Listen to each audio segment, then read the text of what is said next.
It's me, Hard 8 Times. It's the truth for YouTube. Your favorite commentator's favorite commentator. Yeah! What's up, people? What's happening? Make sure you go check out my last video. Wii U Fanboy reacts to not getting Battlefield 4. It'll be down in the video response section just in case you missed it. You dig? And also, go check out the Facebook group Adult Gamers. The link will be down in the description. Everybody is welcome. All that we ask is you keep it gaming. Now, this is my thoughts, my impressions, my opinion, my review, whatever the fuck you want to call it, of Bioshock Infinite.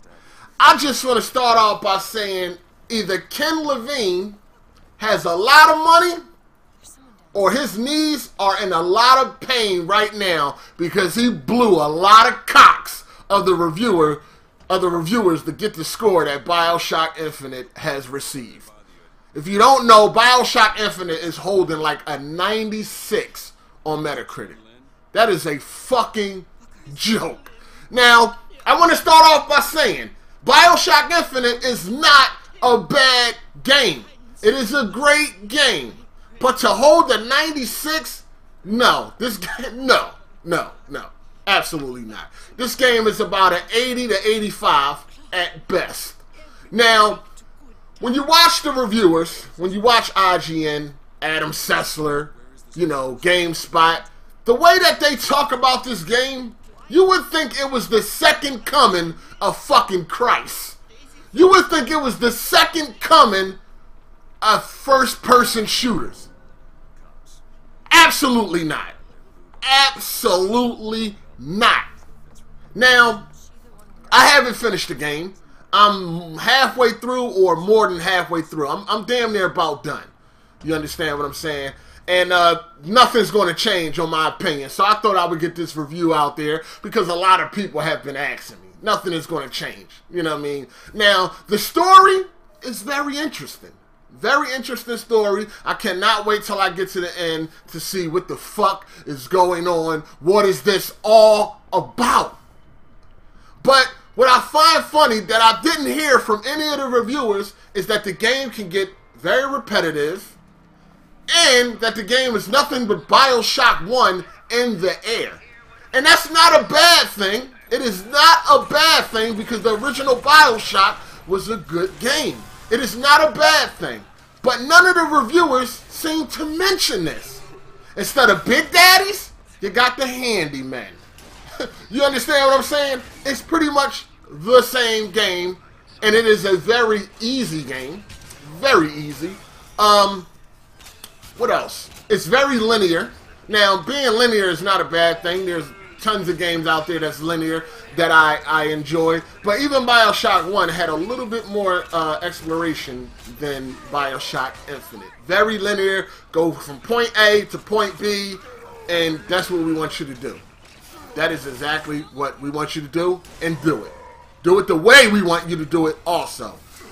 During the game, you make some choices. So far, the choices I have made hasn't had an impact on the game. Maybe they will at the end, but from what I heard, they don't. They don't. Now, graphically, the game looks beautiful. There's not a lot of attention to detail like I would expect. I mean, the way these reviewers talking, I mean, god damn. Just go watch Adam Sessler review. You can see the cum all around his lips. Go watch Adam Sessler review. This dude will make you want to buy this game. He will make you want to buy this game the way Adam Sessler talk about this game. You know, for somebody, I mean, after Adam Sessler cried about God of War Ascension, you know, he lost a lot of credibility with me. And the way he's blowing the cock of Bioshock Infinite, it is crazy. Now, like I said, I'm damn near done, and I haven't experienced one amazing moment. Anybody that, well, I don't want y'all to spoil it, but hit me up on a private note and tell me what the fuck part of this game did you play and you was like, oh my god, that was fucking amazing. And I'm not talking about the end. I'm just talking about the gameplay moments. You know, the cutscenes or anything like that. What part was amazing to you? Because I'm not seeing amazing in this game. I'm seeing good, but I'm not seeing amazing. And like I said, this is my opinion. I'm not trying to pass it off as fact or anything like that. Now, the graphics is good. They look great on PC, of course, you already know. But there's a lot of attention to detail that's just missing. And you would think it would be there in a Bioshock game. For instance, I can pop somebody's fucking head off. The body can hit the ground, and you see no blood. I know this might not bother a lot of y'all guys, but it bothers me. Why is there not a pool of blood forming under the body or something? I just took his head clean the fuck off. Like, goddamn, is it that hard to add a little bit of blood? Just a little bit. Just a little bit. Now, the gameplay is just pretty much like any other first-person shooter. The gameplay is pretty much just like Bioshock 1. You know, you got your vigors, and, you know, and you got your guns. And you got a melee weapon now that you can do executions with. There's only about 3 different executions, which look good at first, but they get very bored very quickly. You understand? You can use that fucking grappling hook thing that you use to slide around on the tracks or whatever like that. I forget the name of it, but y'all know what I'm talking about. Now, you would barely use your vigors. At times you might use them, but a lot of times you be forgetting you even got those motherfuckers. Like, seriously. You be forgetting you even got them because you're just going through the game and you're just shooting down enemies. And that gets repetitive because it seems like it's the same enemies all through the game. The same enemies with the same clothes on. Just the same. It's like, goddamn. Now, I'm being hard on this game because you have to understand the chatter I heard about this game before I even bought it was off the fucking charts. That's why this is one of the most overrated games I have ever played. I mean, you go to Metacritic, it's just hundreds. 98, 96, 90s, hundreds. And they praise this game like it is the second coming, like it reinvented first-person shooters. It did not. You go to one area, you shoot down bad guys. You go to another area, you shoot down bad guys. You know, it's like, you know, understand what I'm saying? I'm not saying this is a bad thing, but they made it seem like, oh, this doesn't do what other first-person shooters does. Yes, it does. Yes, it does. Y'all know I'm going to call a ball, a strike a strike. I'm not a fanboy of anything. It does. Well, I am a fanboy of God of War. We already know, but it doesn't matter. My fanboyism doesn't cloud my judgment. You understand? That's what I'm saying. I don't defend something to the death. If something is wrong, I will say it. I don't care how much I like it. You understand what I'm saying? They try to make it seem like this game is not like other first-person shooters. Yes, it is. Yes, it is. And it's just like Bioshock, except you're in the air instead of under the water. You understand? And like I said, it's not a bad thing, but I'm being extra hard on this because I wasn't even going to get this game. I like Bioshock 1. I did not like Bioshock 2. I thought that game was bullshit. So this game wasn't on my mind. But you got my homie BG, yo man, get the game. You're going to fucking love it. And then you got all the reviewers that was just like blown away. I mean, I fell into the hype. I was like, yo, I got to get this game. I can't miss out. This game got too many high scores, and I don't follow reviews. I don't let reviews determine if I like a game or not. Reviews don't affect me like that. But when the game has, you know, 30-something reviews and all of them is over 90 except 2, come on, man, that got to say something. That has to say something. Just like a lot of y'all think GTA 4 is overrated. That should hold a 98 on Metacritic. You understand what I'm saying? Hey. And I understand why some people say GTA 4 is overrated. Not to me, but I understand why you say it. You feel what I'm saying? So don't hate me and start calling me names because what I'm saying about Bioshock Infinite. You ain't developed the game. It's my motherfucking opinion. I played it, and I'm still playing it. You know what I'm saying? Like I said, I'm enjoying myself. I am definitely enjoying myself. But is it a 96? No. Do it deserve the same score as Uncharted 2? Hell no. By this time, in Uncharted 2, my jaw was on the floor a few times. My jaw has not hit the floor with Bioshock Infinite yet. Now, it has a racist undertone to it. It can be very racist.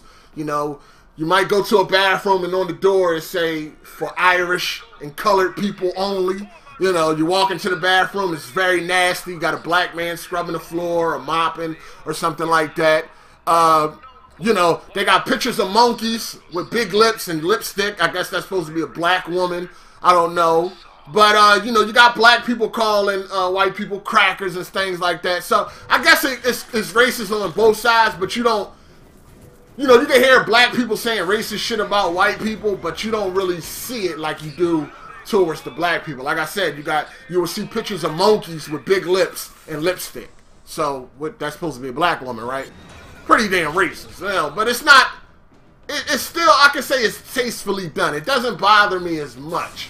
It really doesn't bother me at all. But it's racism there. So if you very sensitive to racism, you might not want to play this game.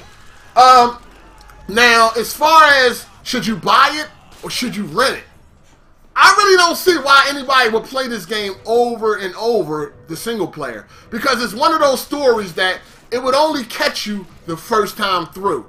Where you would be like, oh shit, because I heard the ending is like a oh shit type of moment.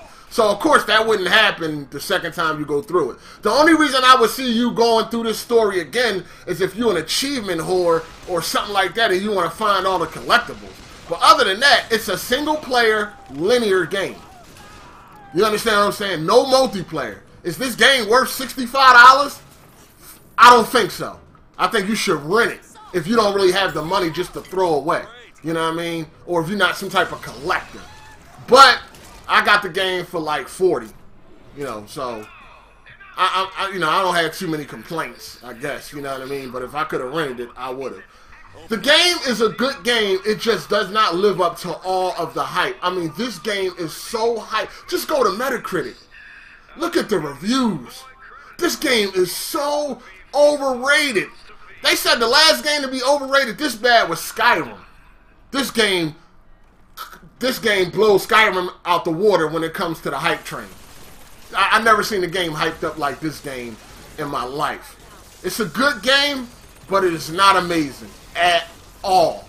It is not amazing, but it is a good game, and it's definitely worth a rent. Because after you beat it, I really don't see why you would play this again. It must be the achievements or something like that. I don't know. I don't know. But really ask yourself, what is so amazing about this game? A lot of y'all are blinded by the hype. I bet you a lot of y'all can't even tell me what a part of this game had your jaw on the floor. And I ain't talking about the ending. I'm just talking about, you know, as you was playing, what part of the game was you like, oh my god, that was so fucking epic? It's not really there, people. Good game, but far from a 96. Far from a perfect game. You know what I mean? But let me know what y'all think down in the comments section. This your boy Hard 8, and I'm out. Deuces. If you haven't done so already, don't forget to hit that like and or favorite button and to subscribe to my boy Hard 8 Times' channel if you haven't done so. Don't forget to go follow him on Twitter at Hard 8 Times.